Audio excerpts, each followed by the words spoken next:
ఓం నమ శివాయ. మనము శ్రీ ఆదిశంకరాచార్యుల జీవితాన్ని అధ్యయనం చేస్తున్నాము. ఈరోజు భాగంగా మన ఆదిశంకరులు భక్తితో ప్రార్థించిన ఈ బాలశంకరుల అభిష్టాన్ని అనుగ్రహించిన లక్ష్మీదేవి ఆ బ్రాహ్మణుని ఇంటి ఆవరణ అంతా బంగారు ఉసిరిక పండ్ల వర్షం కురిపించింది. దయామయుడైన శంకరులు వారి దారిద్ర్యాన్ని అంతరింపచేయగా జనులందరూ ఆ బాలశంకరుల మహాత్మ్యాన్ని వేనొల్లా కొనియాడారు. ఈ లీల చేత ఆ పామరులు కూడా ఇతడు సాక్షాత్తు మహేశ్వర స్వరూపుడని తెలుసుకున్నారు. పురాకృత పుణ్యాలు లేకపోయినా దానం గ్రహించేవాడు మహాత్ముడైతే ఫలము తత్క్షణమే లభించగలదని మహాత్ముల అనుగ్రహం అమోఘమని తెలుస్తుంది. శ్రీ శంకరుల ప్రార్థన మేరకు లక్ష్మీదేవి ప్రసన్నురాలై ఆ బీద బ్రాహ్మణుని ఇంట బంగారు ఉసిరిక పండ్ల వర్షం కురిపించి అంతర్ధానమైంది. బాలశంకరులు అతి చిన్న వయస్సులోనే వేదాంగాలన్నీ అధ్యయనం చేయడమే కాకుండా తన దివ్య మహిమల చేత సర్వజనుల ప్రశంసలను పొందారు. స్వర్గంలోని కల్పతరువు మల్లే బాలశంకరులు తనను ఆశ్రయించిన సకల జనుల కోరిన కోరికలన్నీ తీర్చారు. భూలోక పారిజాతంగా ప్రసిద్ధిగాంచారు. శిథిలమైన వేదాన్ని వైదిక మార్గాన్ని సంరక్షించడం చేత భక్తుల కోరికలు తీరడం చేత దేవతలకు బ్రాహ్మణులకు అత్యంత ప్రీతిపాత్రులు అయ్యారు. శ్రీ శంకరులు బ్రాహ్మణి గృహాన బంగారు వర్షం కురిపించిన తరువాత తన భిక్షాటనం పూర్తి చేసుకొని తోటి విద్యార్థులతో కలిసి మళ్ళీ గురుకులంలో ప్రవేశించి శాస్త్రాలు అభ్యసించసాగారు. లోకంలో స్త్రీలు శ్రేష్ఠులైన భర్తలను పొంది సకల భోగ భాగ్యాలను పొందగోరాలని ఆశిస్తారు. అలాగే సర్వ విద్యలనే కన్యలు శ్రేష్ఠుడైన శంకరులను ఆశ్రయించి తమ కీర్తి లోకంలో చిరస్థాయిగా ఉండాలని కాంక్షిస్తున్నవి. అంటే సర్వ విద్యలు శ్రీ శంకరులను ఆశ్రయించి ప్రకాశిస్తున్నాయి. శ్రీ శంకరులు సకల శాస్త్రాలలోని నిగూఢమైన అర్థాలన్నీ సునాయాసంగా గ్రహిస్తూ సకల విద్యలను అభ్యసించారు. ఆయన సకల విద్య ప్రౌఢిమ అప్రాకృత చరిత్ర అంతం లేని కాంతిపుంజమై ప్రకాశించింది. సకల కళా పరిపూర్ణుడు తేజో విరాజితుడైన శంకరుల దివ్య దేహము మహాదేదీప్యమానంగా వెలిగిపోతున్నది.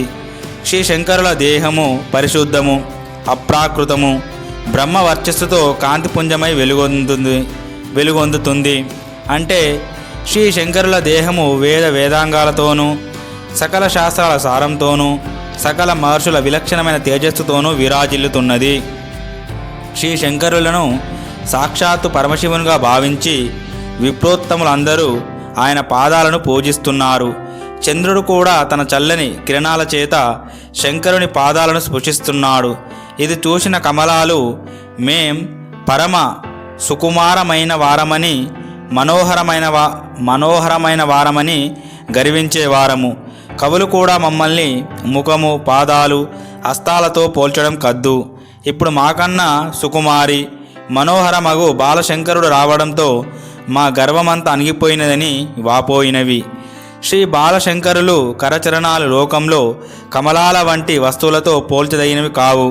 ఎందుకంటే అవి అన్నీ ఉత్పత్తి కలవి. కానీ శంకరుల పాదాలు దివ్యములు అప్రాకృతాలు సర్వతమో భంజకాలు కాబట్టి సాదృశ్యం అసంభవం.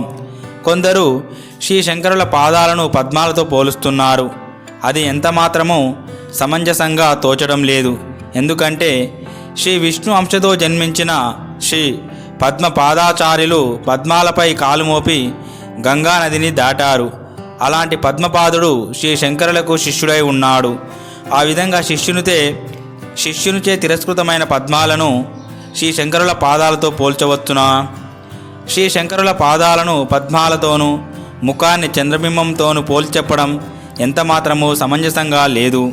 ఎందుకంటే యోగీశ్వరులు అంతఃకరణ శుద్ధిని పొంది నిత్యానందులై తమ హృదయ కమలమున శ్రీ శంకరుల పాద పద్మాలను స్మరిస్తున్నారు. కనుక యోగేంద్రుల హృదయ కమలమందు విరాజిల్లే శ్రీ శంకరుల పద్మం కన్నా ఎక్కువగా ప్రకాశిస్తుంది. శ్రీ శంకర పాదార విందం భక్తుల అజ్ఞానాన్ని నాశనం చేసి అక్షయమైన ఆత్మజ్ఞాన మొసగి వారిని పరమాత్మ స్వరూపులుగా చేస్తున్నది. అంతేగాక ఆ దివ్య పాదము సనాతనమైన దేహాత్మాది భ్రాంతులను శేషం లేకుండా నిర్మూలం చేస్తున్నది. వ్యామోహాది వాసనలు కూడా శ్రీ శంకరుల పాద సంస్మరణ చేసేవారి దరి చేరవు. ఇంకా కామక్రోధ మద మాత్సర్యాది దుర్గుణాలను కూడా సంపూర్ణంగా హరిస్తుంది. సర్వతాపాలను సకల వ్యసనాలను ఆ పాదాలు భక్షిస్తాయి. శ్రీ శంకరుల పాదం మనోరథాలను తీరుస్తూ సకల జనులకు శుభకరమై శివస్వరూపమై కరుణారస సంభరితమై అలరారుతున్నది. శ్రీ శంకర భద్ర భవ్య పాదం భజించే వారికి సకల జ్ఞానమిస్తుంది. భ్రాంతులన్నీ తొలగిపోతాయి.